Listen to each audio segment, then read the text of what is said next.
you recently wrote an article for Open Democracy Russia, which was really interesting. We'll provide a link on our website to that article. And in it, you said that the pro-Russian candidate, Igor Dodon, he has said that now Crimea, which is officially Ukraine's territory under international law, he said it's actually de facto Russian territory. But at the same time, he's arguing for Moldovans to get a visa-free regime with the European Union. So where does he stand? Is he going for the popular vote? Well, one of the issues with that I've been hearing when I've been speaking with analysts across in Moldova over the past week, a bit more, was that so when it comes to their electoral performance in the second round of Moldovan elections, Dodon is essentially appealing to a very, very, very pro-Russian electorate, and he's a very well-defined candidate. People have known him. He's been in Moldovan politics for a long time. People know him as the Kremlin's man, and he has a very kind of clearly defined political personality, in contrast to Maia Sandu. One of the issues with what that will represent in the second round is that there's a large group of centrist voters that probably many of them disaffected, who it will be quite, I think, difficult to win them over with that kind of rhetoric. I mean, Dodon's statements on Crimea, he did admit that it was a de facto Russian territory, but he did prevaricate quite a lot. I mean, Sandu was a lot more, let's say, blunt about it. She said that it is in contravention of all international laws. A big issue here is Transnistria, which is a breakaway territory which is de facto independent, and de jure Moldovan, which is significant Russian military and economic support. Dodon proposes a federalization of Moldova to resolve the conflict in Transnistria. So there are also some parallels here, which I think particularly could work against him. I think Dodon, as the Kremlin's man, is, in terms of the statements he makes, a very, very overt. I mean, he's declared that he will fight against LGBT rights in Moldova. One of his campaign promises was that he would defend orthodoxy. But I feel that I felt, at least until the American election, that he had understood that there was some work to be done in winning over those who were not that 30% of the Moldovan electorate, which are, highly pro-Russian and know where they stand on those issues. For example, some of his campaign literature I have from Chisinau. It's fascinating in this respect because it tells you a lot about Moldova's economic realities, which are very hard. It's widely referred to as the poorest country in Europe in Western European media. One of them is his promises was that he would try and fully remove limits on the stay of Moldovan migrant workers in Russia, unless they were linked with administrative or criminal detention, criminal offences. So you can see that really, although migrant workers from Moldova remittances comprise around a quarter of the entire GNP. So in that sense, I think it's going to be a difficult line for him to walk to argue for both keeping the visa-free agreement and bringing Moldova into the customs union. But in some ways, I feel that geopolitics is important for this election, clearly, but it's not a fully defining factor. I mean, it is a conditioning kind of field in which there is a lot of self-interested, a great deal of self-interested, maneuvering. And I think Dodon is aware of the limits of that. Yeah, and also in Moldova, there's one particular man that appears to be running the show. He's a tycoon named Vlad. Plateau. I'm not quite sure if I pronounced that exactly correctly, but from what I've read, he really has influence over both candidates in this election. And indeed, 70% of Moldova's audiovisual television and radio is controlled by him. I mean, yeah, these elections are, to a large extent, more about who suits Plahotniuc more than who suits the West or Russia more, or indeed who suits the Moldovan electorate more. I'm sure you're aware of the banking scandal a couple of years ago in which some Moldovan banks, $1 billion were lifted from them with the involvement of some fairly senior figures on the political scene. I mean, I think the fact that Moldova is on this geopolitical rift has allowed pro-European governments, and I don't exclude pro-Russian governments in future and past either, from playing playing on the sense of urgency in this kind of struggle between the West and the rest to present themselves as the only game going. And I believe that's probably what Plahotniuc has benefited from to a large degree. He's been given the red carpet treatment by Nuland. Vlad was impeached at the end of October 2015, and this basically left Plahotniuc as the only big player of Moldova's oligarchs. He used to be known as a good example is that he used to be known as the wallet of the ruling Communist Party. And Max, you've been to Moldova several times for a short visit, and from the people that you spoke to there, was there disillusionment with the political establishment? Absolutely. The government, the country has seen successive pro-European governments, many of which, I think one thing that really needs to be pointed out here is when it comes to Plahotniuc and his role in Moldova and how people understand it.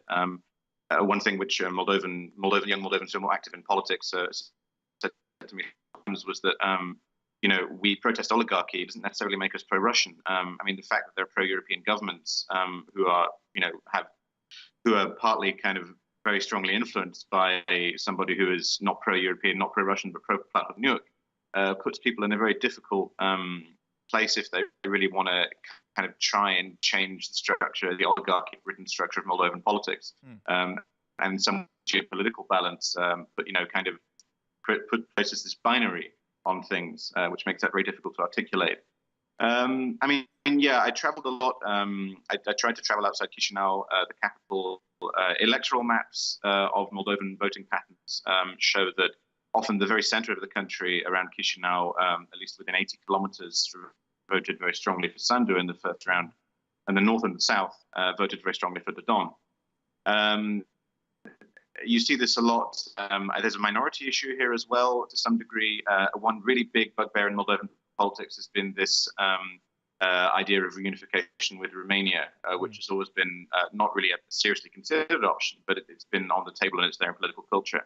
And that's supported by, top of my head, I think it's about 17%, although I understand it's been rising very, very gradually. I don't think it's a serious proposal at all.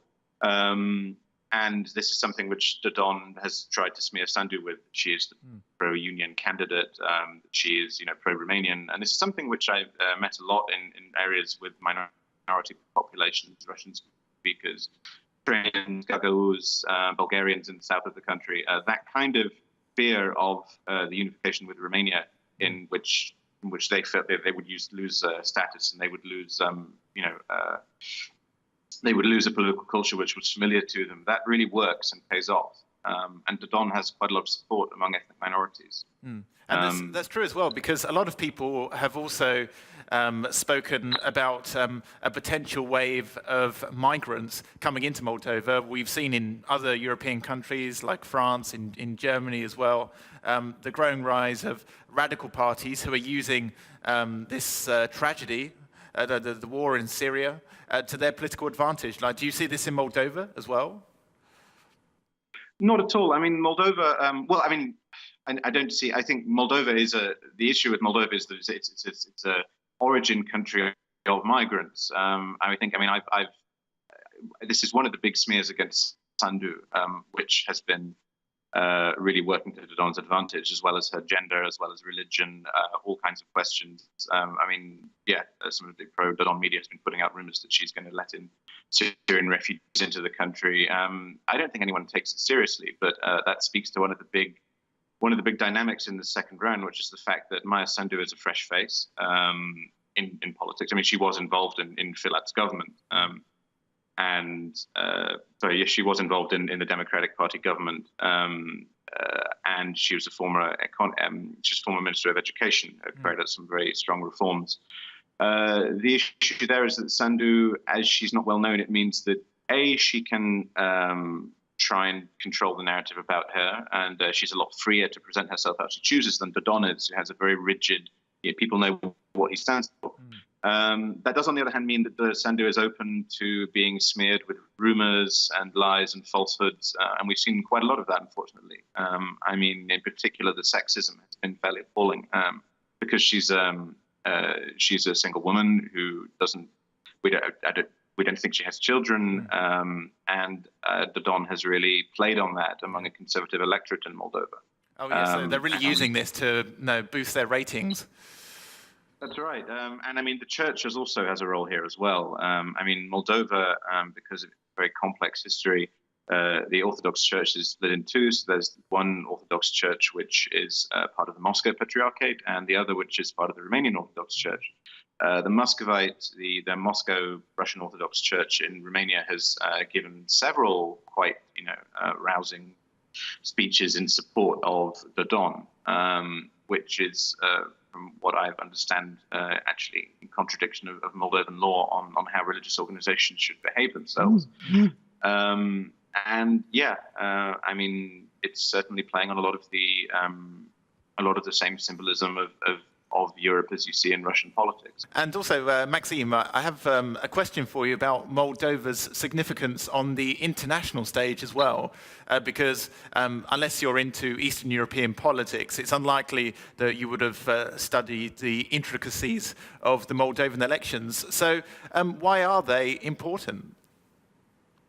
Well, I mean, a short answer is they're more symbolically important than practically. I mean, an important fact is that Moldova is a parliamentary republic. And one of the reasons why we're having presidential elections, we're seeing presidential elections in Moldova, is because it was one of the demands that was made by protesters. It was one of the things that some of them wanted to see when Plahotniuc's candidate as PM was nominated, Pavel Filip, who's remains quite unpopular, and I think it was a gesture to that protest movement, which took on quite a lot of had quite a lot of momentum in those days. The actual powers of the president are quite limited. I mean, because I think it will probably be a he, can nominate members, I believe, of Security Council.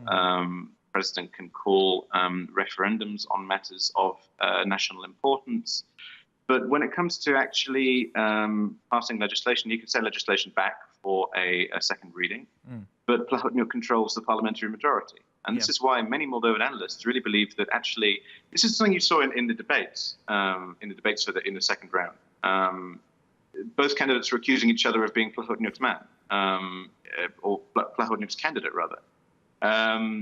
And I strongly suspect that the real question here is who's going to suit Plahotniuc more. And many people believe that actually Dodon, although he makes a lot of pro-Russian statements and pro-Russian noise, could be the more practical one for Moldova's leading oligarch, because he doesn't have the same history of kind of anti-corruption campaigning as Sandu does. And they could easily find some kind of agreement. Dodon could make the right noises for a pro-Russian electorate. Plahotniuc could still present himself as being the only pro-European politician in the game, and Europe would have to support him.